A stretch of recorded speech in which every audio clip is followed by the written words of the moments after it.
In this special episode, we look back on some previous podcasts where Ryan has given insights into his renegotiating strategies and revisit the exciting new ventures that he has begun in the hotel business. I hope you enjoy this special episode. Let us know what you think at RyanOtterX and leave a review.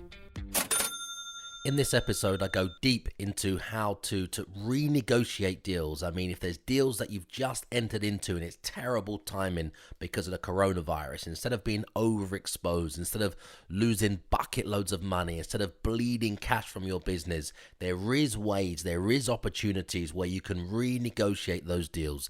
In this episode, I'm going to take you deep into this is exactly happened to me and some of my JV partners right now in the pandemic, in the coronavirus, where we had to restructure some deals fast. Otherwise, it means money, cash will be bleeding out of our account, out of our business, out of these properties for, 1 month, 3 months, 5 months, 6 months, 12 months until this pandemic is over. So in this episode, I go deep into how you can renegotiate deals which may have looked good on one day. Then the coronavirus happens. Now it's a bad deal. But renegotiating that deal in the right way with the right tactics that everybody's happy, everybody's happy, everybody wins, and nobody loses. Okay, that's a pre-intro, Adam.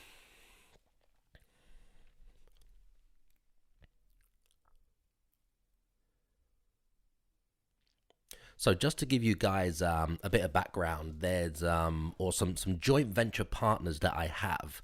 Now, what they do is they join my program, and when I say join my program, there's nothing for sale. We don't sell any training or courses or anything like that. But they do access a members area, a membership site that I've got, which teaches them everything about service accommodation and guaranteed rent and rent to rent and how to find properties, high cash flowing properties, how to negotiate with the landlords, how to see how much profit they're going to make, how to structure the deals, how to talk to the landlords, how to close the deals, and then how to manage the properties so they produce cash flow, high cash flow every single month. So we have joint venture partners which are in different areas, different cities over the UK. And again, we just teach them everything they need to know. They come on board, then they go out and use these skills to find the deals. And then my company helps them, mentors them, answers their questions, structures or restructures deals for them, deals with any problems, put fires out, and just make sure that their business remains profitable, that we share together between us. So they're the operators and I oversee everything. That's my role in the company. Teach them everything, mentor them, get them up to speed, get them into the deals, show them the mistakes, show them where they can make more money, show them how to lose less money, basically mentor them so they can get everything that they need. There's some partners that I have, and in a particular deal or deals in Southampton recently. Now, they went out and found the deals and put the deals together with my help. My company puts all the money in, so funds the deal, finances the deals, etc. So before the pandemic, as you can imagine, these deals or any deals looked like good deals. Now, to be honest, we probably paid a little bit more than we should have at that time for this particular block. It was a block with some flats in, and we did pay a little bit over the odds for these. These are rent-to-rent service accommodation deals. So we lease them from a landlord or an investor, and then we have the flexibility to do whatever we want with them. So these are actually used as service accommodation, short-term lets, etc. Okay. Now, the deals at the time when they were found and, sourced and put together and structured looked, like they were reasonable deals. But to be fair, we did pay a bit over the odds. Now, that's partly because I want to, keep expanding my, my joint venture partners' portfolio over there. And if we're paying a little bit more, it's absolutely fine. I mean, I've taken on deals myself where I've given the landlords 20, even 25% more than the market rent to get the deal. Now, I go into that in depth in another episode, but just to give you a summary, there was a property on at $1,250 a month. I had to pay $1,500 to get it. I was with my daughter. We went round to see the guy. He decided he wanted just a long-term tenant. He didn't want to do the service accommodation or us use it as like a hotel. He said that it just wouldn't work for him in the end. He was close. Then he decided to take on some sharers. Now, those sharers put the deposit down, paid for the credit check-in and referencing and everything else, and they were due to move in. I went back to see the landlord with my daughter, and in the end, we just had a conversation. And cut a long story short, I invited him to my barbecue, invited him around my house where we could look over all the paperwork and anything he was unsure of, any objections, we'd go through them together, which was part of the reason why he didn't want to do it. And in the end, he still said no. Then I offered him the maximum I could, which was £1,500 a month. Now, £1,500 a month for a property that he is advertised at £1,250 a month is a massive margin for any landlord. It may take you 5, even 10 years for the rent to go up that much, maybe even 15 years. And I just went straight in knowing how much a property would make and offered him the best I could, which was £1,500 a month for a property that he had advertised at £1,250 a month. And what do you think he said? Of course, we did the deal. 2.5, 3 years on, obviously we still have that deal. Now, the reason why I'm explaining that story to you is because when you know the numbers for the properties, you can pay over the odds to secure the deal. So one strategy that I have is for my or some of my joint venture partners, or particularly these joint venture partners on this particular deal, being specific in Southampton, is we paid a bit over the odds because we wanted the whole block. Because as it happens, we had another apartment in another block in Portsmouth, and the deal was that we were getting the whole block. Then the landlord changed their mind, and it started off with one deal, and then we would get the next and the next and the next. As it happens, because mixing tenants on ASTs with shortlets and Booking.com and Airbnb in the same building, a brand new building just converted, lots of the tenants got together. The tenants weren't happy. People were changing, coming in at all hours, as they do. And in the end, the tenants made so many complaints that the owners, decided that it's not really going to work. So we didn't get the other properties. And then it come to the point that in the end, we just decided to vacate the building, move out of that building.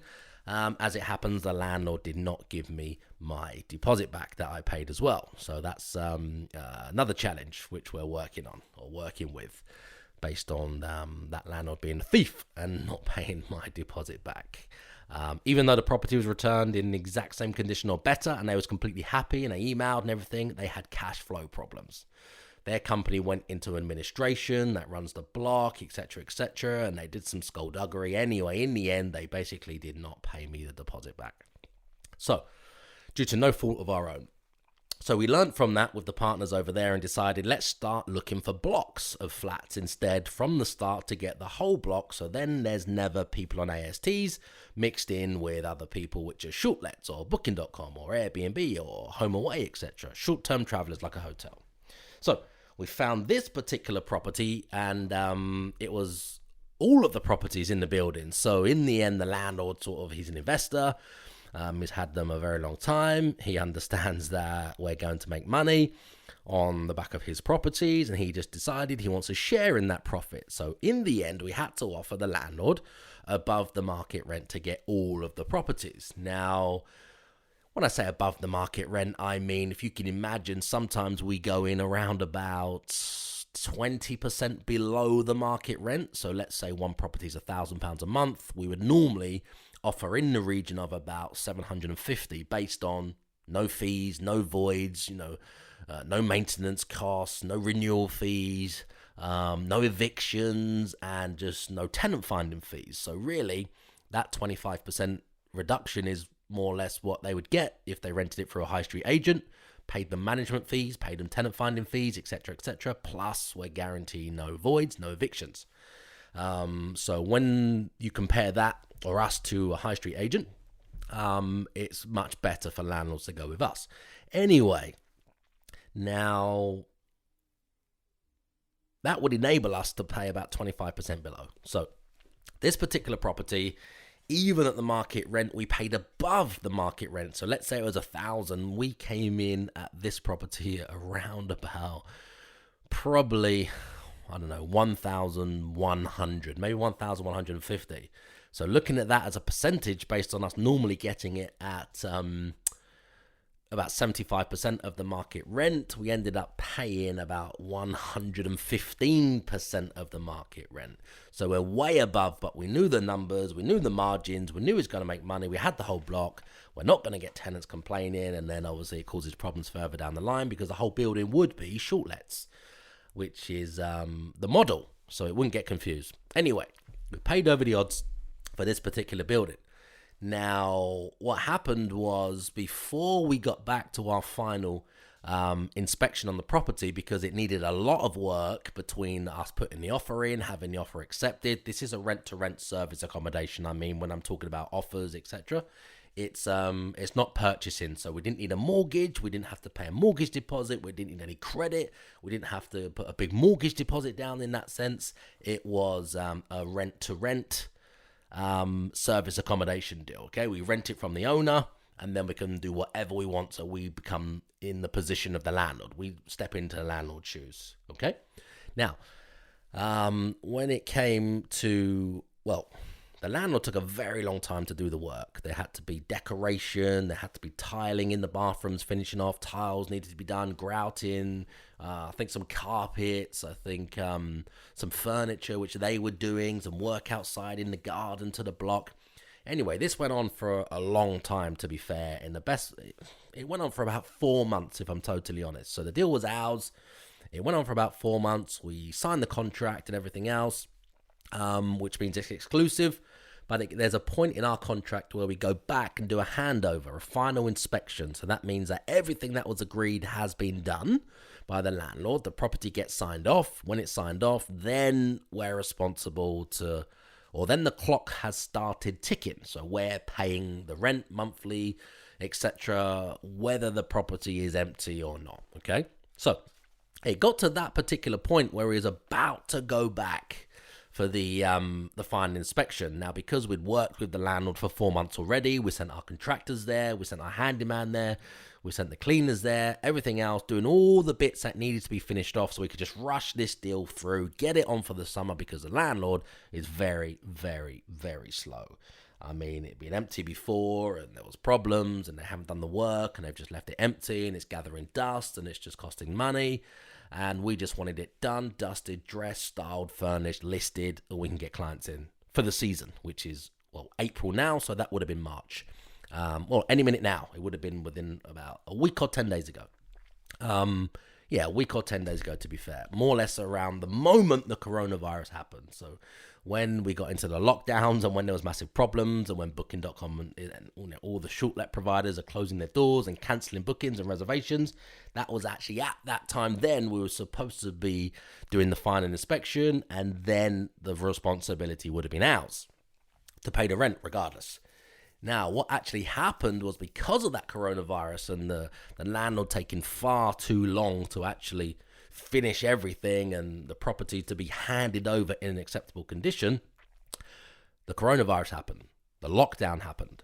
So I'm not really a fan of what I see all over the internet, which is, all these service accommodation people, the rent-to-renters that have entered into these deals, and then, the second there's a lockdown or the second there's problems in the market or bookings being cancelled, and they're like, oh, we'll just have the property back, just give it back and just walk away or just fold the company. That's not good. Now, I'm not an advocate of anything like that, so the best possible thing for us, remember, we hadn't entered into the deal because the property hadn't been presented in acceptable condition. However, we'd done all the work. We'd even dressed and styled the property. We sent, $3,000 worth of furniture there. It's already cost us money. We've put money on the meters, etc. There were smart meters, all topped up, all ready to go, ready for guests to move in because we had a relationship with the owner on the properties in the block of flats, and we wanted to get it done as quick as possible, even though we hadn't actually done the final inspection. As the coronavirus happened, because we hadn't done the final inspection, because we hadn't ticked the box and signed everything, so we're now responsible for the rent because it wasn't done, probably by about 3 days or even 2 days, I had to go back to the owner and renegotiate, which was a difficult conversation to have, and try and keep this deal alive. Otherwise, we would have lost a lot of money from everything that we put in, all the time we put in, all the effort, our handyman and contractors we sent around there, and cleaners, and we sent £3,000 worth of furniture, all the work that we did with the joint venture partners over there. It would have been a complete waste. So I'm always looking at other ways where you can think differently, you can think outside the box, a bit of lateral thinking to try and make sure this turns into a win-win for everybody instead of a lose-lose, okay? Now, I had to have a difficult conversation with the owner. Usually I just work behind the scenes. This is something that the joint venture partners would do. They do everything. I give them, I finance the deals. I give them, all of the mentoring that they need, the coaching calls, the structuring of the deal, and, going over the contract and making sure everything's right. They do the frontline stuff, okay? I'm behind the scenes. Nobody even sees me in that sense. I don't get involved. I'm just like a silent partner, silent investor, like an angel investor in their company. It's their company, but I'm obviously working behind the scenes and hold shares in their company in that sense, okay? And it got to the point where I had to then take the reins. So we had to do a handover. So the owner's never spoken to me. He doesn't know who I am, etc. And then I've had to come in to unravel the problems and help the joint venture partners that have never been in waters this deep before, don't know what to say. They can say the wrong thing, and we've lost, 10 grand. 10 grand's gone with everything that we've done, all the time and effort and the styling and the furniture pack. Everything that we sent, we just lose all the money. Especially if they just said the wrong thing, like change their mind. We don't want to go ahead with the deal now. We can't go ahead with the deal now. Or something's happened, or et cetera, et cetera. So I had to then step in. It was a delicate situation. They had to introduce me in a particular way for then the owner to then trust me and then deal with me only. And obviously the partners have been just moved out of the way. So anyway, what I managed to do is renegotiate that deal, which was a good deal the day before the lockdown or before the pandemic pandemic. Literally on that day or the day after, a deal that was a good deal turned into a bad deal. It only turned into a bad deal because there's no guests traveling right now. The country's gone into a lockdown. We don't know how long the lockdown will be. So to launch a building of service accommodation apartments in Southampton during the lockdown, where you're just then committed, is basically suicide. It's just suicidal. Nobody in their right mind would do it because you're locking yourself into a loss for probably the whole of that year. Because, it takes time to get the money back that you've invested, and you normally get it back within a certain amount of time. But starting on the back foot and during a lockdown, you're just locking yourself into a loss. So I couldn't have that. There is no point in having all of that money, my money, tied up in this particular deal that's not going to work for me or perform for me or give me a return or anything at all in the first year. It's just wasted. Putting 10,000 over there, just dropping 10 there, dropping 10 there, another 10 over there, knowing that it's not going to work for me or produce any income at all that year. It's completely written off. So that's just complete madness. So I had to renegotiate with the owner, which was difficult, which was very delicate, and come up with a solution that turns into a win-win.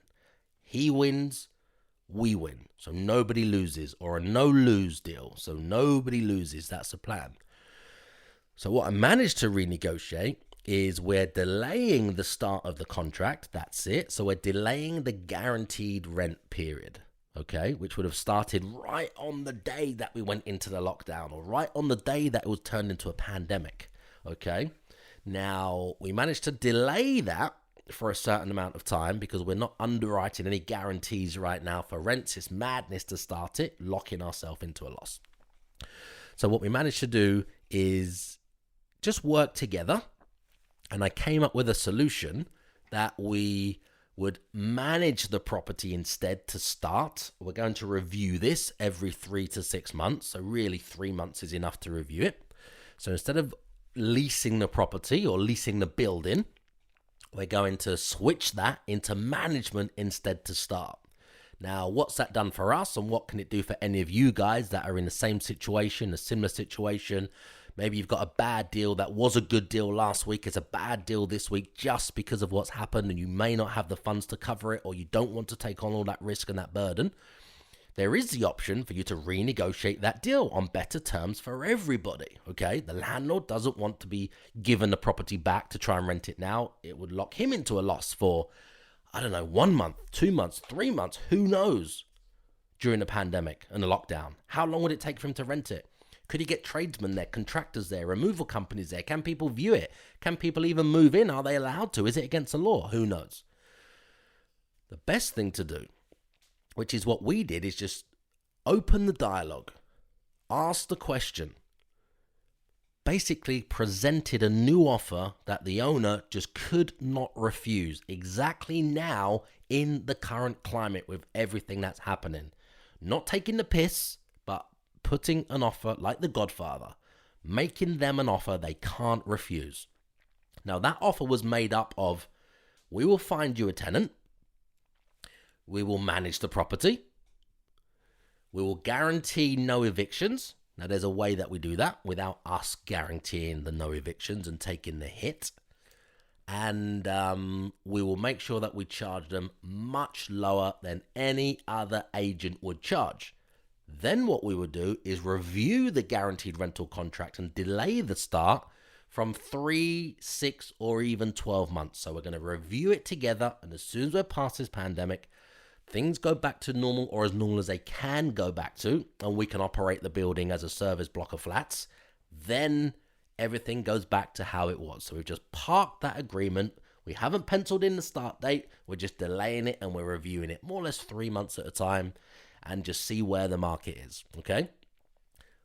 How do we earn money from this deal? It's turned out that we still earn money from this block of flats, and we've entered into a different deal. So we said we would do tenant finding instead. Other agents are charging, 50% of the first month's rent, 3 weeks rent, some of them. Some are doing deals because of the climate. But we just made them an offer, or I made them an offer they couldn't refuse. So I said, look, we'll find you tenants every single time, and we'll only charge you £99 on each flat. That covers our costs. I also said we'll manage the property, and we'll only charge you 12% on each property in the block of flats. That's all we'll charge you, and that includes us leaving all of our furniture in there. As you can imagine, we put £3,000 on a furniture pack. That's in each property in the block of flats. Maybe a bit less than 3,000, how it worked out, okay? But it's fully furnished, styled, dressed, washed, microwave, kettle, toaster, ironing board, bedding, spare sets of bedding, hoovers, everything you can think of, all the dressing, styling. So it's a fully functional service apartment, okay? So we put all of that in. It just arrived. It just literally arrived, and the next day was a pandemic. It just arrived. So it works out that we're going to leave all the furniture in each of the apartments. It still belongs to us, of course. What we'll be able to achieve now, which is higher because it's a fully functional corporate let, service accommodation, holiday let, which means it'll be more rent above the local market rent that the landlord would have got for an empty property. At the same time, all the rents have come down because now there's a glut of properties on the market. You know, every service accommodation provider, everyone on booking.com, everyone who was on Airbnb has now got these beautiful properties with towels on the beds and toiletries in the, bathrooms, and Netflix and Sky and all the channels and everything, and they're offering them on the market now. So tenants have got masses and masses amounts of choice, which means they're getting better deals. That's just how it is. So the rents have already gone from here to here. We've added the dressing, the styling, the furnishing, etc., which takes the rent normally above where it was before, but it's more or less come back down to what it is, even though we've put the extra things in. But if it was empty, the rent would probably have to go from here down to here for the landlord, okay? So he understands that really the reality is the new tenants are paying us for the rental of the furniture and the management fees. Really what they pay extra is the loss that he would have got. So really they're paying for that because now we've achieved more for him, and that covers our fees, so he's happy. The £99 is very manageable. It's more or less next to nothing, so he could not say no to that. We've delayed our contract for a while, and we can offer a guaranteed rent. The way we offer a guaranteed rent without putting our company or our neck on the line to guarantee the rent is we're only issuing licenses or holiday rental agreements to all of the clients we're looking for. And we're only putting them in on short-term contracts up to 12 weeks, no more to start. That's just to start. If they wanted longer, that's fine. We'll deal with that at the time. But to start, we're offering a holiday rental contract up to 12 weeks, and they're paying the full term in advance. That minimizes and mitigates our risk. We've got all the money up front from the tenant, which bridges the gap. We send all the money to the landlord. He's happy. So there's no, missed rental payments or anyone doing this, moving in 1 month and refusing to pay the rent or not being able to pay the rent as well. That does happen. Some people may take advantage of this, especially with Boris adding another 3 months protection from eviction. It normally takes around 5 months to evict someone, so now it could be 8 months, so nobody wants that. So every landlord is nervous right now, thinking, oh my God, if I'm looking for a tenant, is this going to happen to me? Am I locking myself into a loss? Shall I just leave the property empty instead, and then I don't lose anything or any damage, or don't lose as much as putting a tenant in who doesn't pay the rent, and then I've got to take him to court, and then I've got to wait all this time, and then they do damage to the property, and more problems. So it's basically an offer that the landlord can't refuse. £99 to find a tenant, 12% to manage. We leave all our furniture and styling and dressing in every single apartment in this block of flats. And we guarantee that there's no risk from eviction, okay? Now they can only do that with us. So we're using our contract, a different agreement the landlord's never heard of, never used, doesn't know falls outside the Housing Act. But we're investors. These are our skills. This is how we've added value just by doing something different. So the property still makes money for us every single month. Every single month. We've already put one tenant in. We've got another tenant about to go into one of the other flats. There's a block of flats and we're tenanting it now and fast, even during the pandemic. Right now we are Saturday recording this. Friday, somebody else just moved in, a doctor. Moved in yesterday to one of the flats upstairs, okay?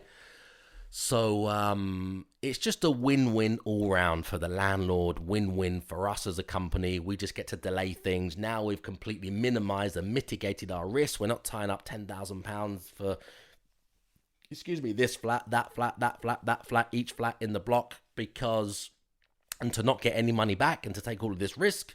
We've literally just, put everybody back to neutral positions, but he's still getting his rent, and we're managing to make several £100s per flat every single month at the same time by now managing the property, but doing things differently. Okay, so the negative consequences by going back to landlords and renegotiating some of the deals.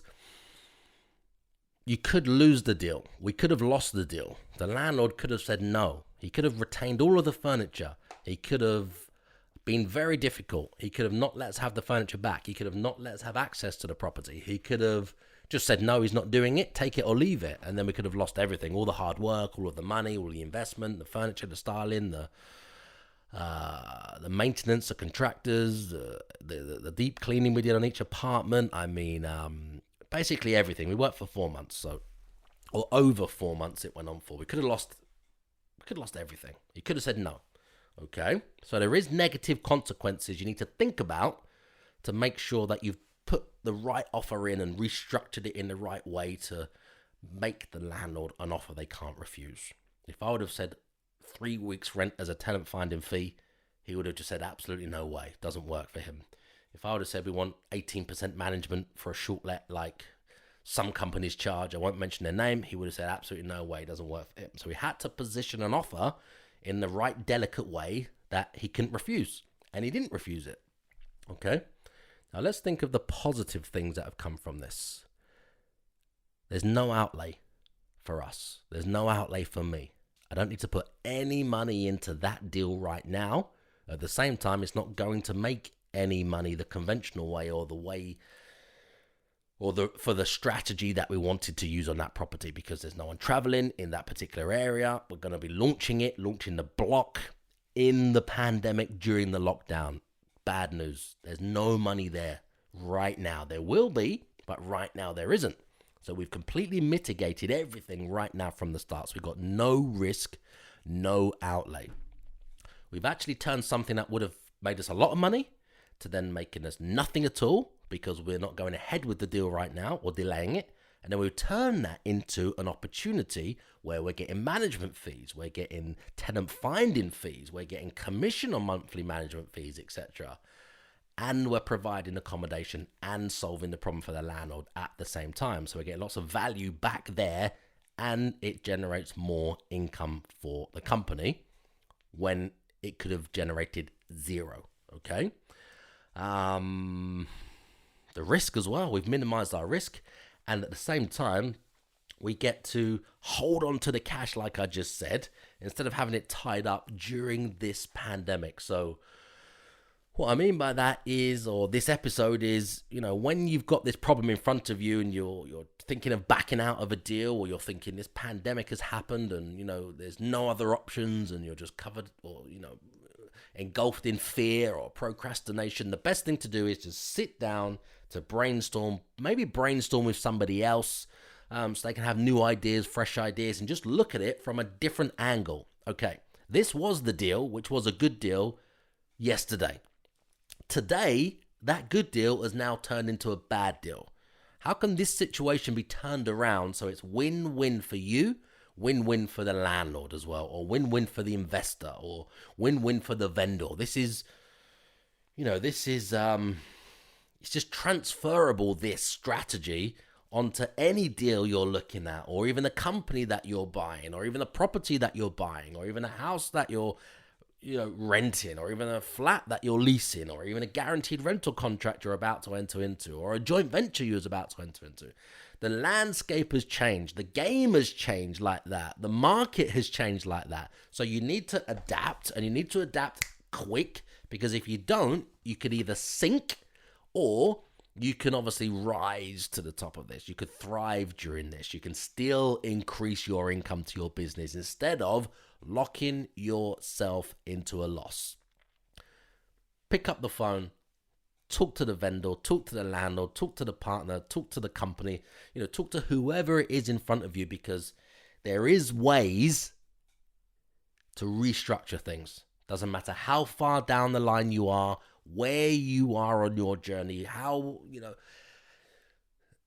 many months into the deal or years you are into the deal. If it cannot work financially for you anymore based on what's happened, which is out of your control, there is definitely ways, clever ways, skillful ways to restructure that deal so it's win-win for you and it's win-win for the owner, for the vendor, for the landlord. Let me step in real quick. I share a ton of business and investment tactics on this show, and it's a shame that there's no interaction on a platform like this, which is why I've created a Facebook community group called Property Crash Course, where I get to answer all of your questions. So you just post a deal or post a question, and I'll show you where the money is in your deal or answer your question for you. So help me to help you in your business right now by asking me anything you need help with. Does that sound fair? Just go to Facebook and then search the groups and then type in Property Crash Course.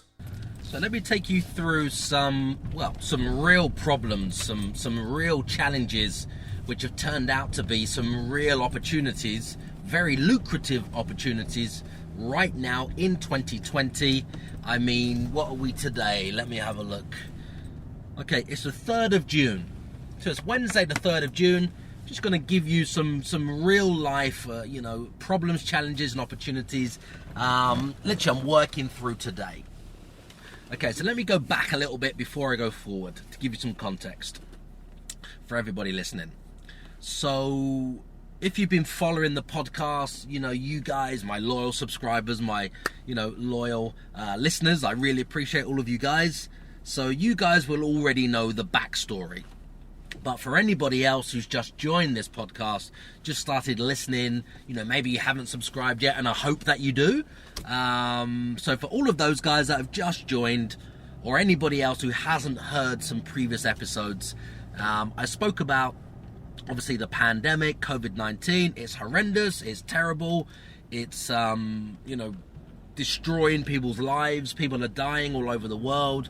People are facing financial ruin. Businesses, companies are just disappearing overnight. And that's a terrible thing in many different aspects. Now, what that's led to is opportunities, okay? Now, what I mean by that is since the 23rd of March, obviously we was hit very bad ourselves, my company. I'm talking about my short letting portfolio. We had many properties, numerous properties, buildings, studios, 1-bed flats, 2-bed flats, 3-bed duplexes, 2-bed apartments, 2-bed houses, 3-bed houses, 4-bed houses, 5-bed houses, 6-bed houses, and 8-bedroom houses, and everything else in between, as you can imagine. So yes, I felt the pain of that. And actually it was, the 23rd of March when the lockdown actually kicked in, I believe. But I remember Friday the 13th of March. Yeah, it was Friday the 13th of March. And I remember where I was actually, and I took a phone call from a friend of mine that we're now working with. He's a developer. He just converted a hotel into lots of separate flats, and my company is now working with him. We've currently got the top 3 floors, the ground floor, and we're just trying to fill in with the other flats in between as and when they come up, so we can obviously take over the entire building, which is our plan, which is our tactic, which is my strategy, which never used to be the entire buildings. It used to be independent flats. And as it happens, a problem that came from that, I'm digressing a little bit here, but a problem that came from that, having one corporate let or an Airbnb or a booking.com in a property, in a block where there's other residential tenants living, it causes massive problems from experience, because as you can imagine, somebody on an AST in the normal climate is going to work in a 9 till 5. They're not really going to work right now, not by their choice, I understand that. And they may want to be in bed by 9:30 at night, okay? Because they're getting up at maybe 6 a.m. in the morning. This is a normal tenant, okay? On an AST in a residential block. Then you have corporate tenants, or you have short-term tenants, or you have holiday makers, etc., which are on a completely different wavelength that you guys will know. Now, what I mean by that is somebody working obviously wants to get to bed early, get up early, fresh, etc. Doesn't really want to have any noise, doesn't really want to be drinking weekdays during the week. Maybe they have a glass of wine, maybe they have a bottle. Do you have a bottle? Do you have a glass? What do you call excessive drinking? I don't really care about that. That's none of my business. Drink as much as you want whenever you want. Little, lots, bottle, glass, or nothing at all. That's none of my business. Whatever makes you happy. So maybe the corporate tenants or the holiday makers or the, the people just staying one night or 1 week, they're on a completely different wavelength, which is obviously they don't really have a curfew. They don't really have to be up at 6 a.m. to go to work. Maybe at 6 a.m. they're just going to bed. Maybe they've got friends over, maybe they're cooking, maybe they're hosting a little Netflix and chill party, maybe they're doing whatever they're doing as if they're on holiday, as if they're on a break, as if they're staying in a hotel. And what normally happens is they're coming and going all hours, okay, coming at whatever time, leaving at any time, friends coming around to see them, people going in and out, maybe going out all night, out of the front door to the front of the building, smoking. It could be anything at all. They're basically on different wavelengths that you will know. So one, the short-term stay, or the corporate guest, or the holiday maker, or the one-nighter. If you do one-night stays, we try and stay away from them as much as we can, but we do them because they do bring in a lot of money. And that's why we're in business, one of the reasons. So we do one-night stays. Now, it may come down to they don't respect the noise levels, or their boundaries are midnight is fine for a cutoff, etc. There could be a variety of reasons why they're on a different wavelength, making noise, keeping the other person up, which is on an AST, wants to be in bed at 9:30, when downstairs is just getting started, having a party, a few drinks, a few bottles, a few friends around, little dinner party, loud music maybe, or louder than usual, or even just talking. Maybe even just talking on a terrace, outside, on the garden, just talking in the room downstairs, depending on the structure of the building. And what tends to happen is the people on the ASTs are pissed, they're fuming, they're upset, they're angry, they can't sleep, it's waking them up, they're banging on the doors, they're calling the office, they're coming to meet the tenants, etc, etc, etc. Maybe even calling the block management company. And if you haven't got the right consent to run your shortlet, then you are fucked. It's that simple. If you haven't got the right consent and you've got some noisy guests or noisy clients and somebody on an AST is not happy, it's keeping them up, they contact the block management company, they write you a few letters, then you've got a problem on your hands with the lease and the leaseholders and the management company, and then it has to stop. So that's what we found probably last year, to be honest. We found this way before last year, but what I mean is last year is probably when we decided to take some action and actually try and go for whole blocks of apartments instead of mixed apartments, individual apartments in the building. Because that's exactly what happened to us, exactly what happened to me, exactly what happened to my joint venture partners in another city. They're located in Portsmouth. We had another, was actually a block of apartments we were due to get, and the landlord and landlady changed their mind for whatever reason. I think it was down to money, and it ended up that it started off with us just getting, well, one, okay? And then it was supposed to, accumulate. Anyway, we didn't get the whole block. We got the one. We looked at the one upstairs, about to do the deal with the one upstairs. This is 6 months later, as they were coming available. And then what happened is there was some guest complaints and everything else, and then one thing led to another, and then it jeopardized the rest of the deal because we now couldn't get the rest of the deal, which was a whole building, because people had complained. But if we had got the whole building, nobody really would have complained, because they would have all been on the same wavelength. They would have all been corporate lets. They would have all been short-term stays. They would have all been holiday rentals. We wouldn't have had anyone, not a single person in the building on an AST. Now, that would have meant for us, we would have made a lot more money. We would have had the whole building. We would have had it for a lot longer. The opportunity would have been greater. The returns would have been higher, and so on and so on and so on, as you can imagine. So I digressed a bit earlier. When I started this episode today, I was actually going to tell you another story about some hotel deals that we've done recently, but I've digressed slightly and realized that the opportunity has come, which happened before we got these hotel deals, on the back of having problem guests, having problem people. And this only came down to people on ASTs in the building complaining about our short-term rental guests on a completely different contract and a completely different wavelength. So let me explain a little bit further of how that dovetails, how that relates to the current problem right now. So how that relates to this problem right now is, from those episodes, from those problems last year, it was more of, okay, now we need to look for whole buildings. Now we need to focus on whole buildings, and we need to focus on hotels. Hotels are used to these clients all day long, all night, all week, all month. This is their clients. That's the... Great. That's the... somebody's just overtaken me in the city centre. Now they're stuck at a zebra crossing. They've gone past in this stupid little green Vauxhall Corsa.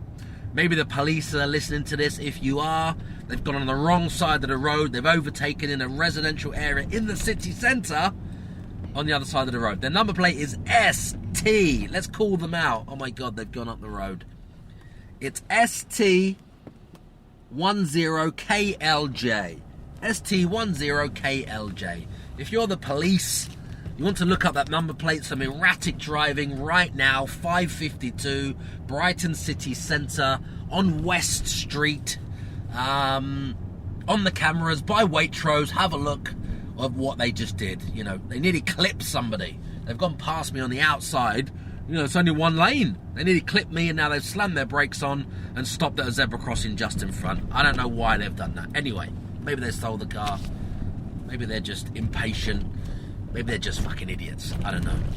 But anyway, so that, I digress slightly. So that made me start to look at hotels, entire buildings, etc., etc. We've managed to acquire some entire buildings in Brighton, in some different cities, in Southampton.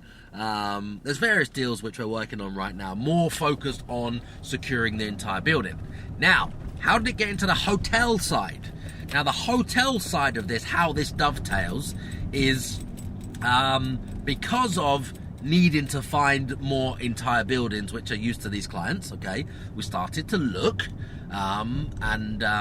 around, well, when the pandemic started, okay, when the pandemic started, so the 23rd of March, coming forward now, we went backwards. I'm just bringing you back forwards now, okay? So if anybody is just tuned in right now and hasn't listened to the earlier section, you're probably thinking, what the hell is this guy talking about? Something from back then, and now something now, and then something 2 years ago, and then something in 2016, and then something today on, you know, this particular date, and then he goes back to last year, 2019. Now he's talking about the 23rd of March. So maybe if you've just tuned in, you've missed the context of this if you go back and listen to the entire episode. So the lockdown comes.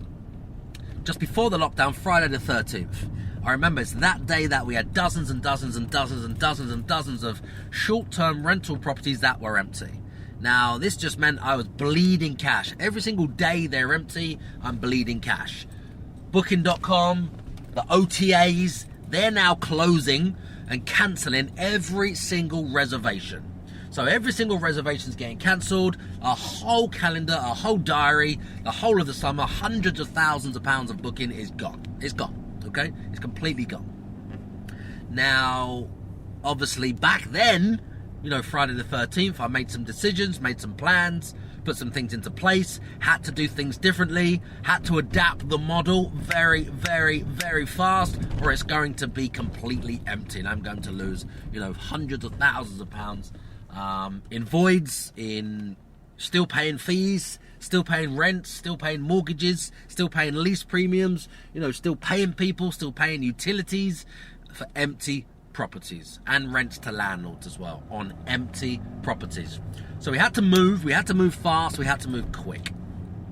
So what I decided to do is go more into focusing on corporate stays, on relocations, on mid-term tenants. Now what I mean by that is away from the holiday makers on the OTAs, away from the one-nighters, two-nighters, etc. on booking.coms and the Airbnbs and things like that. I haven't used Airbnb since 2016, but I'm just saying on those similar types of platforms. And focus on more longer-term stays and direct bookings. Because we went all in and started to focus on some new marketing, some new messages, some new platforms to find leads, to find bookings, to find guests, to find clients, to find companies, to find contractors, to find key workers, critical workers, and everything else in between that comes under that bracket who is legally allowed to travel, allowed to stay out of their house overnight because, you know, guests just simply can't, and we focused on them as much as possible. Now, obviously, building a business on the back of that, you know, or scaling a business up on the back of that, we were doing a portion of that before, but now the model's shifted. We were at 84% occupancy all year round on booking.com in multiple different cities, and that was, you know, filling most of our properties. You know, most of them were short stays, holiday makers, and we had a few, maybe 10, 12% or so of corporate guests, of companies, of contractors, because we wasn't really marketing for them. And the reason why we wasn't marketing for them is because we didn't have like a 7-night rate. We had a Monday to Friday rate, and then we had a massively high weekend rate. So as you can imagine, companies just did not want to book our place for a week because they might pay, for argument's sake, $125 in a week, and on the weekend for the same property it could be as much as £700 for the one night. That's correct, guys. Around $125, $150 in the week, and it could be as much as £700 or $699 on a particular property that I'm thinking about on a Saturday night. So as you can imagine, we wasn't really getting those customers or those clients or those guests or those bookings until the 23rd of March came. So then we went all in and completely flipped the model, reversed the model. So now we're focusing on mainly those guys. Probably 95 or 99% of our bookings now, of our guests, of our clients, of our reservations are all off the platform, off booking.com, off the OTAs, off of Airbnb, off of HomeAway and every other platform there is, because they're all closed or they've got restrictions or guests can't travel or it's against the law, and we're having direct bookings from our marketing, which is great, and it's really opened up another side of the business. I'm talking about since the 23rd of March. Now, the opportunity that's come from here is seeing that we already have around about, off the top of my head, just under 60 rooms already. Professional rooms, corporate rooms, hotel rooms, whatever you want to call them. We've already got about 60 of those. So focusing more on corporate stays, those types of guests from the 23rd of March has opened my eyes, and I've seen a new opportunity, which is more and more hotels are struggling. More and more hotels, or probably nearly every hotel. Some hotels which were at 80, 90% occupancy are now running at about 10% or even zero, because 95% of them are closed. They can't accept bookings. They can't have guests. They can't have people in the building, or they won't get the grants. They won't get the government loans, the grants, the cashbacks, the reliefs from the rates and everything else if they're still open. So as you can imagine, 95% approximately hotels are completely closed. Now what we've found is those hoteliers are obviously worried, very concerned, because they, cover their costs through the winter or through the low season. And then when it gets to summer, that's what they live for. That's a holy grail. That's when, they can see as much revenue in, one flipping day that they used to see in 1 week. Okay, it's that simple. From the low season to the high season, that can be the difference. Now we've experienced it, so we completely know. We're in the business, we know the difference in prices. So now this season has been more or less completely written off. Most hoteliers, they know opening on the 4th of July, Independence Day, is, it's the end of the season, really. You might have all of July and August, usually with bookings in the bank and prices high, and that's your peak, and all the events and everything going on, and, events and musicians and artists and corporate things going on, performers going on, fairs going on, massive events, music events, beach events, everything, okay, as you can imagine. With those completely wiped off out of the calendar, they know that even opening on the 4th of July, they've more or less missed the season. They're saying the season's written off, so they're just happy to, get through, trundle through, as if it's like the low season, because as you can imagine, there's no bookings in the bank. Everyone's closed them. Anyone who had a booking knows they can renegotiate their rate, because they've booked at the old rates a long time ago when it was before the pandemic and it's peak and it's summer. Now, hoteliers are crashing their prices. They tried to increase their prices, okay, during the pandemic for when it opens back up. So did Airbnb people, furnished holiday rentals. So did people on booking.com. They tried to whack their prices up, hoping, praying that somebody would just book at that really high rate and that covers them for the whole week. I'm talking a one night stay. They've whacked the price up. They're hoping that somebody books and it covers the previous cost of their whole week. But that's just not happening. That is not happening. So we've seen prices go up and we've seen prices come crashing back down. So what the hotels are doing now is, you can imagine, they're all competing in the same cities for the same group of travelers, which has gone from like up here all the way down to here. So now it's like a race to the bottom. People are talking about staycations in the UK. Yes, I understand, because it's very difficult to travel now, or when it opens back up. However, these people have lost their jobs. these people they're more price sensitive. All of the hotels which are now had their calendars cleared and they're wiped and they're empty, obviously can reduce their prices. So it's more competitive. So there's more. It's basically a renter's market. It's basically a hotel guests market. Like in boom and busts, when it's a bear market, you can put the property on, or the prices are coming down. When it's a bull market, what I mean by that is prices are going up. You can put your property on today, they can sell it for more tomorrow. So you can hold out, you can, have 10 people putting offers in and bids in. That's the difference. So right now, comparing it to the property market in that sense, it really is a bear market, okay? Now, while it's a bear market, prices are going down and down and down and down and down.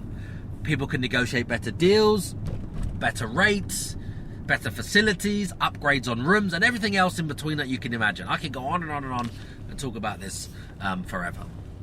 But what I'm trying to get at is, on the back of the pandemic, I don't wish this on anybody, but what's happened, we're in business, we're entrepreneurs, we're opportunists, and what's happened is more and more hoteliers, more and more guest houses, more and more boutique hotels have approached me, my company, saying, can we work together?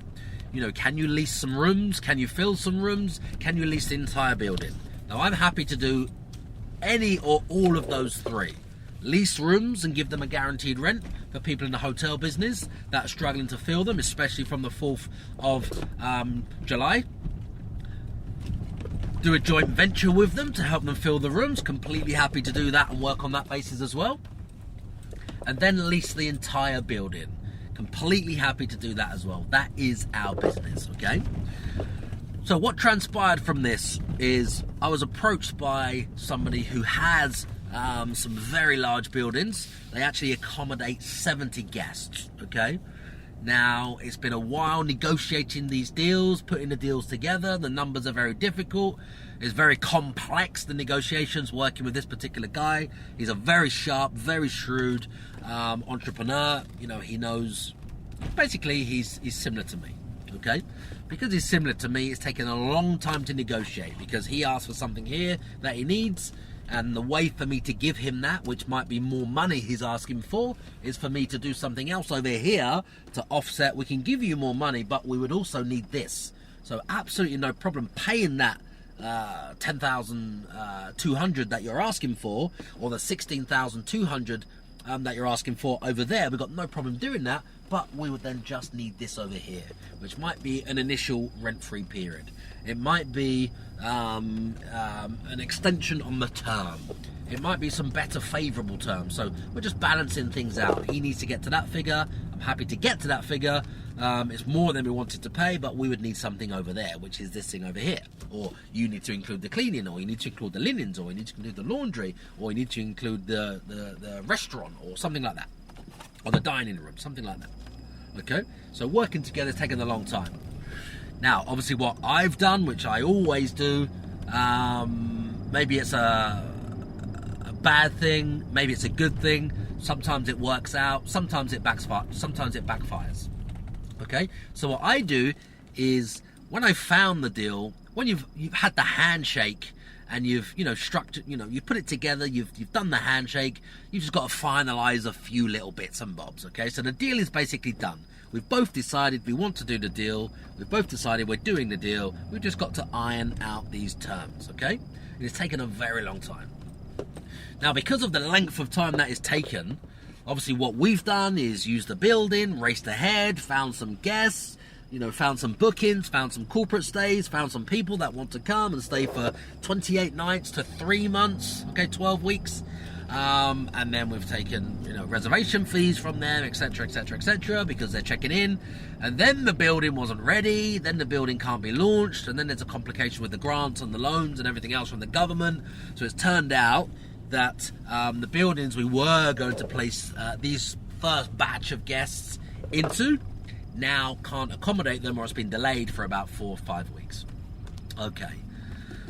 So because that's been delayed by 4 or 5 weeks, which is, my mistake, or me being an opportunistic, type of guy, which is what leads to more opportunities, filled them before we've actually been ready to open. Okay, maybe a bit like airlines overselling seats, you might be able to compare it to. So just racing ahead like an entrepreneur to try and fill the voids and get it all ready back to back. You get the keys on a certain day. On that certain day, you get the keys and your money starts coming.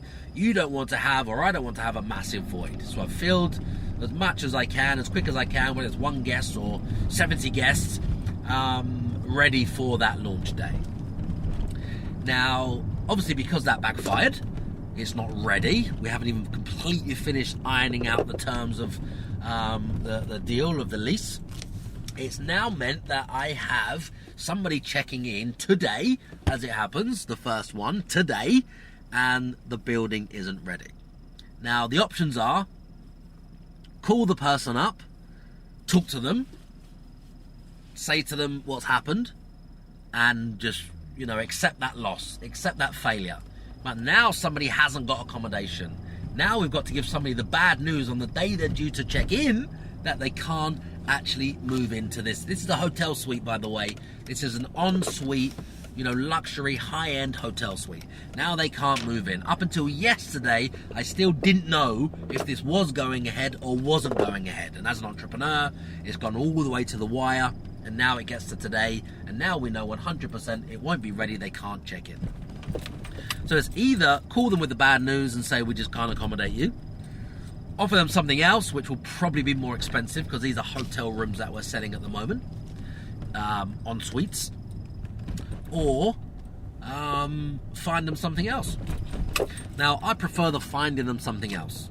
So the opportunity came from this, because we can't accommodate this guest, is that I had to, ask around, ask some other people, make some things happen. I found another hotel, which is currently closed.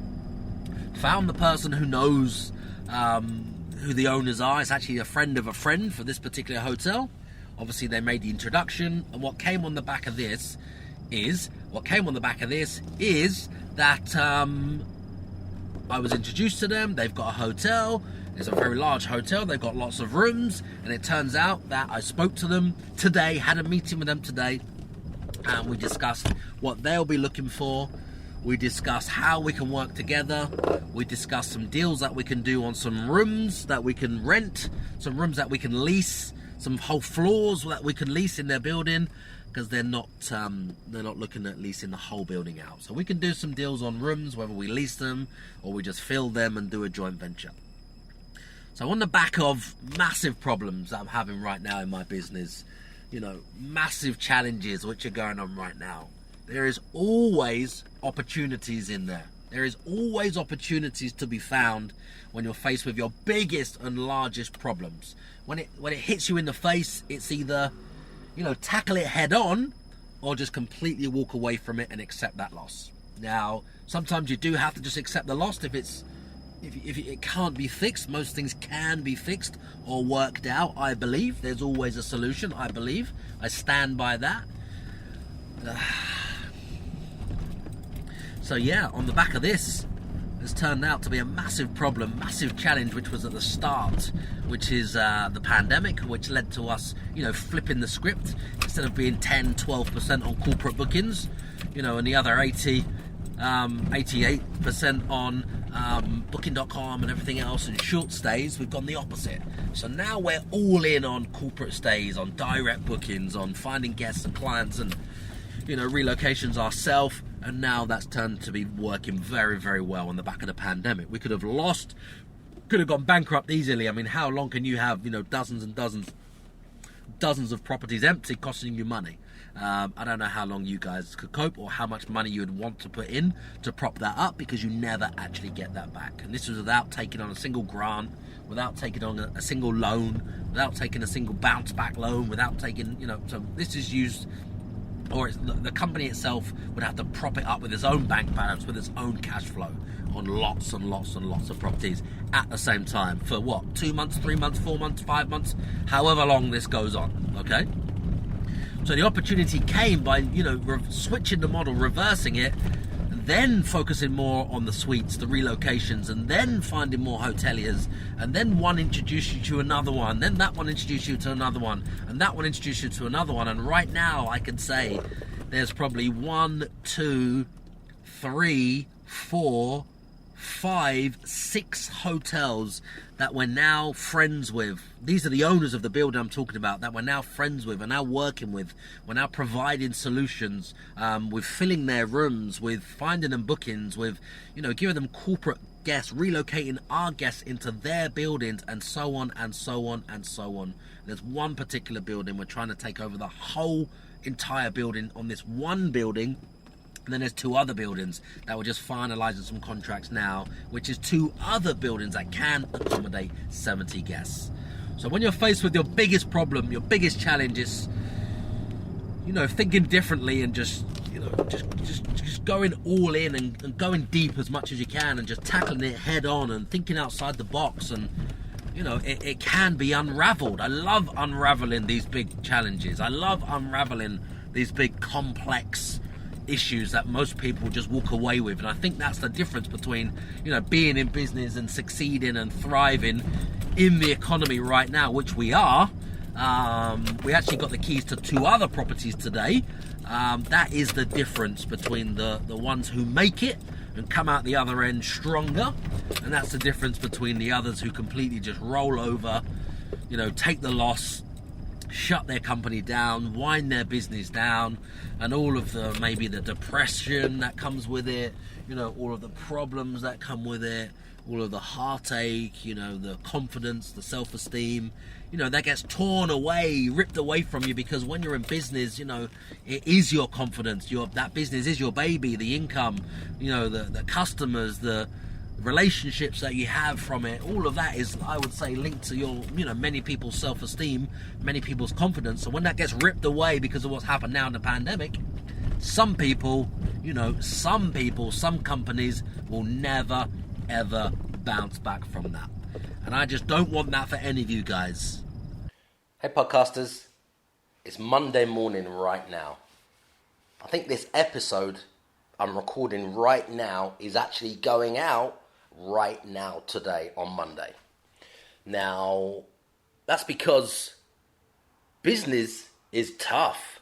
Business is fast-paced. Entrepreneurship is moving just like that. I mean, every day there's deals to look out, meetings to have, numbers to crunch, investors to keep happy, people to entertain, dealing with problems, putting fires out, and all of the other crap, which I actually love. Don't get me wrong, I love all of that. I love the process, I love the chase, I love the game, I love everything about the ups and downs, the wins, the losses, and everything in between running a business. But things just, things just get in the way. I mean, I'm recording this podcast right now on Monday. It's around about 11 a.m. and this is actually going to go across to my editor. Adam's going to edit it, and this episode will still go out today. Now, that's just because I'm actually in the trenches doing the deals, structuring the deals, meeting the clients, meeting the investors, putting the deals together, keeping people happy, and everything else that comes in between running a business and being an entrepreneur. I mean, anybody who tells you that investing in property or being an entrepreneur or running your own company is easy is either deluded, or they're lying, or they're just trying to sell you some fucking shitty course on how to do whatever it is they're trying to sell you. And if they're claiming it's easy, if they're claiming it's fast, if they're claiming there's shortcuts, if they're claiming there's quick wins, if they're claiming there's fucking hacks, if they're claiming, just do this formula, follow this system, it's fucking bollocks. They're talking shit. Excuse me for swearing so much. I'm passionate about this. It's because they're just trying to sell you some dumb shit, or they're just trying to fake floss on Instagram and pretend that they are an entrepreneur running a successful company. That's all bollocks. Right now, this episode is late. It's only going out now, Monday, Masterminds on Monday. I haven't got anybody to mastermind with today, to be fair, because I'm fucking busy. Because I'm busy, we're making money, we're doing deals, we're structuring deals, and everything else in between. Let me give you an idea of what we're working on right now. What's been taking up most of my time is hotels. We're working on some big hotel deals. Some hotels that can accommodate just under 80 guests. That's 80 guests, 80. Some big hotels we're working on right now, which are worth, how much are they worth? In the region of £6.5 million. So we're not messing around on tiny little deals, individual deals, tiny little ones and twos. We're trying to work on some big fucking projects right now in my company where we can get control, take over fucking hotel buildings that can accommodate just under 80 fucking guests. Now that's taken all of my time with negotiations, with structuring, with refinements, and somebody comes back and they ask for a little bit more, the owner, and then we have to move something else and then change something around and then restructure some things, and then we get to find a close balance of where we are. And then they ask for something else. I have to counteract that something else they asked for with something else over here. Sometimes it's more time, sometimes it's more money they need, sometimes it's more resources, sometimes it's a higher return, other times it's they want dates back, they want to use it on certain dates, or they have things or events that are happening and they've booked things in the calendar, etc. So they want to do the deal, they want to have their cake and they want to eat it at the same time. Now, I've got nothing wrong with that as long as everybody fucking wins. As long as everybody wins. That's just one big deal we're working on right now, which has taken up a lot of my time. Hence, Monday morning, I'm recording this episode right now, and this will actually go out live today as well. I'm also standing right now in another building we have right on the seafront, overlooking the sea, overlooking the pier. And it's been, it's having a facelift right now. I'm talking everything. Carpets cleaned, all the walls re-emulsioned, painted, ceilings. I'm talking all the woodwork, all the skirtings, all the doors, absolutely everything is being painted. It's having a massive deep clean. It's having the carpets clean. It's having some, things are being replaced, etc. We've got a few days where we've got a little break because it's booked back to back. And now we're just making some improvements right now while we can, ready for when the season reopens. To be fair, our season hasn't even stopped. Even from the 23rd of March lockdown, our season has not even stopped. In fact, to be totally honest, this is no crap, this is no BS, this is not to sell you anything because we haven't got anything for sale, okay? Now, our season has actually taken off from the 23rd of March. Yes, we had a little bit of downtime while we restructured things, having dozens and dozens and dozens of properties open and empty on the OTAs because they're all run as corporate lets, short lets, etc. That side of the portfolio, we got other things going on. We got HMOs, we got professional rooms, we got hotel rooms, all of those things. That's a separate part of the portfolio. But this part I'm talking about, we had to do things differently. So our season hasn't even finished. In fact, we're generating more money, we're doing more deals, we're taking on more deals, we're meeting more clients, we're networking with more agents, but not just messing around, networking, exchanging cards and, commenting on their posts. We're meeting them in person, working out what the fuck can we do together right now? Can we make some money together right now? Can we find some more deals together right now? Can we structure more deals together right now? Can we do 50-50 over here instead of 100% of nothing over there? So these are the things that we're doing right now, which is why I'm fucking busy. I'm in one property right now. I've got the team which are going to turn up in the moment. I'm recording this before they even get here so I can have, 15, 20 minutes of silence and just crack on and record some episodes for you guys to give you guys as much value as possible this week. So I want to know what you're doing in your business right now. If you're an entrepreneur, if you're an investor, if you're a property investor, if you're a business owner, if you're building a business, whatever strategy or whatever structure, whatever you're using, I just want to know what you're doing right now. Because if you're not doing a lot, if you're just sitting on the sofa, if you're watching Netflix and having ice cream, or you're eating fucking chocolate, and you're fucking waking up late and not really doing a lot because it's a lot easier than making money and digging deep inside yourself to find out where the opportunities are, then you suck. That's right, you suck. If that's what you're doing right now because you can't get off your ass, you can't find opportunities, you can't look around, you can't pivot, you can't maneuver, you can't do a 180-degree turn and find where the opportunities are, then you probably shouldn't even be an entrepreneur. You shouldn't even be in business. If you're there just lying down at home watching the news, fucking talking crap to everybody else who's also talking crap about the riots, which are fucking terrible all over the world, about coronavirus, which is fucking terrible all over the world, about the economy, which is fucked all over the world.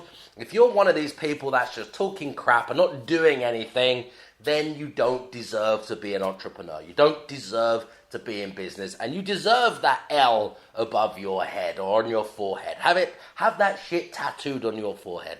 L is for loss. L is for loser.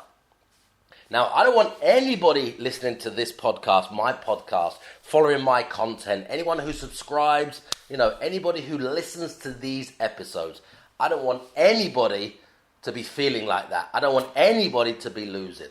I want you guys to, get some inspiration from this podcast, find out what can be done in property, in business, in entrepreneurship, so you can, build the financial wall of security around your family. You can pull your family through this coronavirus. You can, pull your family, through the barriers and over the hurdles with the financial challenges in the way, the coronavirus in the way, the economy being closed. But there is masses amount of opportunities out there right now. Let me give you an example, you guys. Let me just drill deep, real fast, quick fire about where some opportunities are right now in my business. And any of you guys listening can emulate this and you can do the same. Okay, first one. Whether you're in property or whether you're not, you will know property makes money. You will know most of the people that have built their wealth, millionaires, billionaires, and the next trillionaires most of them have made it on the back of property. Okay, now that can be a long game, which is great. I talk about that in other episodes. But some quick wins. This isn't a hack. It is a business. It is hard. It's not easy. It still takes time. But this is the quickest way that I know that anybody on here right now listening to this can make money from property by doing this. You go on the internet. I'm going to give you some tactics. You go on the internet, a website. It's called Gumtree. Type it into your browser, Gumtree. You search your city or any city nearby. Has to be a city. Forget the towns, forget the villages. You click on the left-hand side, or the top, property to rent. Then on the left-hand side, you click private. Fuck agency, forget agents, that's another strategy. Now you've got a list of properties in your area, your city, that they are to rent from a private landlord. Click on every single fucking one in your city. Send them a message along the lines of something like this. Dear landlord, or whatever their name is in the advert. I'll leave that in brackets. Put their name in. You have to actually do something, okay? Put their name in. Dear whatever the landlord's name is or landlady. I see you have this 2-bed, 2-bath property available to rent. I'm a relocation company. I have clients right now. I would like to rent this property from you for however long. 3 months, 1 month, 6 months, 2 years, 12 months, 3 years, whatever the fuck you want. I would aim for somewhere around 12 months or more. As long as possible for me, but let's just say around 12 months unless they're advertising the property as a short let. If they're advertising it as a short let, don't ask for 12 months. Ask for whatever they're saying the maximum. They may say 3 months, they may say 6 months, they may say 4 months, they may say 2 months, okay? Because you've said you're a relocation company, lots of them won't even come back to you, some of them will. The ones that do come back to you are fucking interested in doing some business with you, okay? Now, all you do is the property is fully furnished because you're looking for fully furnished. The property is ready to go. You want to run it as a short let. All you're doing is photographing it, putting it on fucking booking.com. Forget Airbnb. Fuck Airbnb. Airbnb is old news. Forget Airbnb. I'll explain in another episode why we came away from Airbnb in 2016. Forget that crap. Put it on booking.com. They will charge you 15% for every guest that they send you.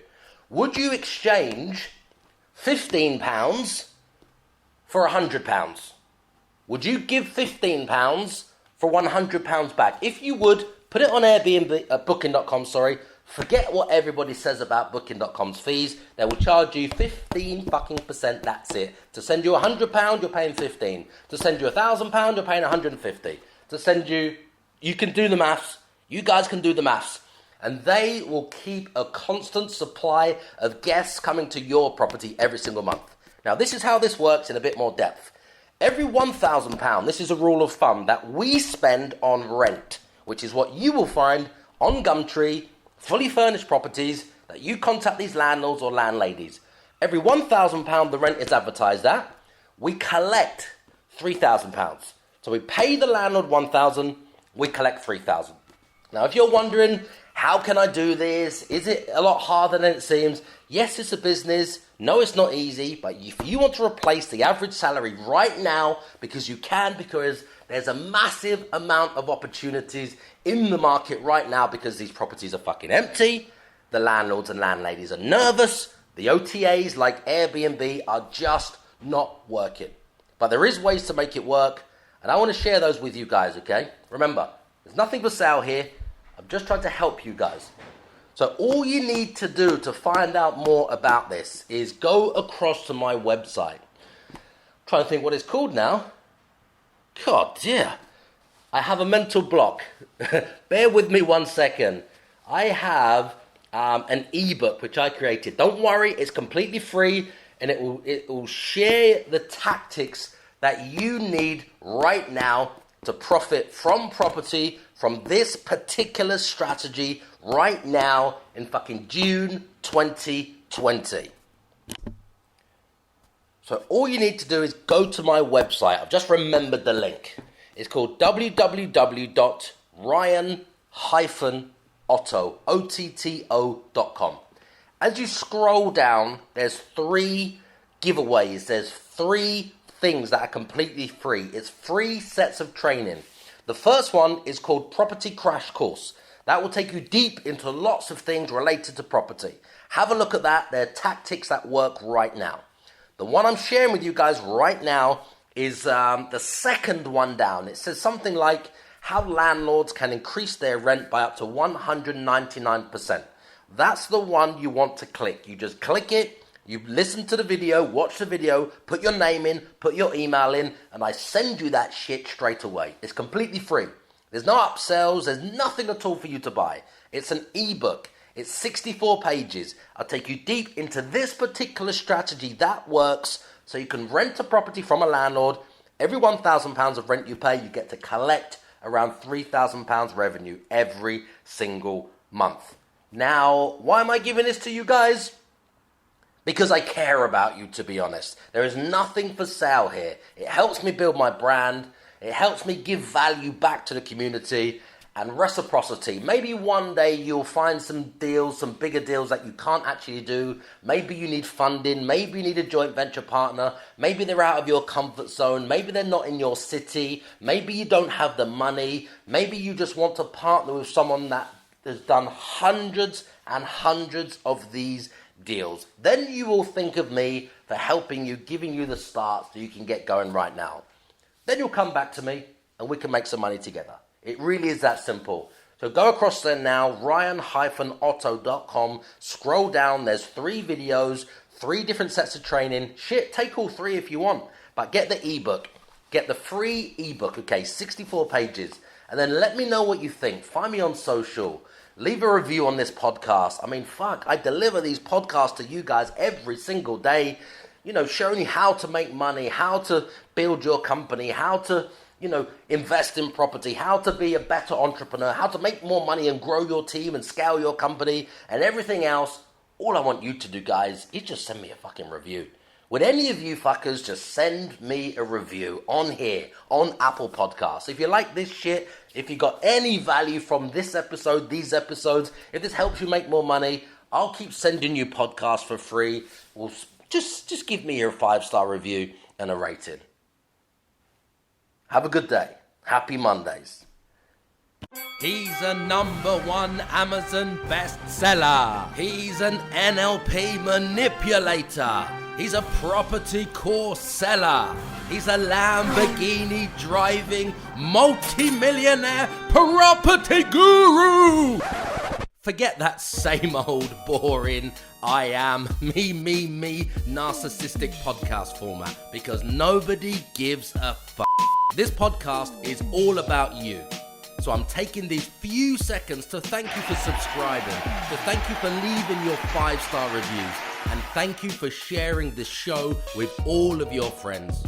My team and I will keep bringing you these episodes and answering all of your burning questions in my Facebook community group called Property Crash Course. If you can just keep telling all of your friends about this show.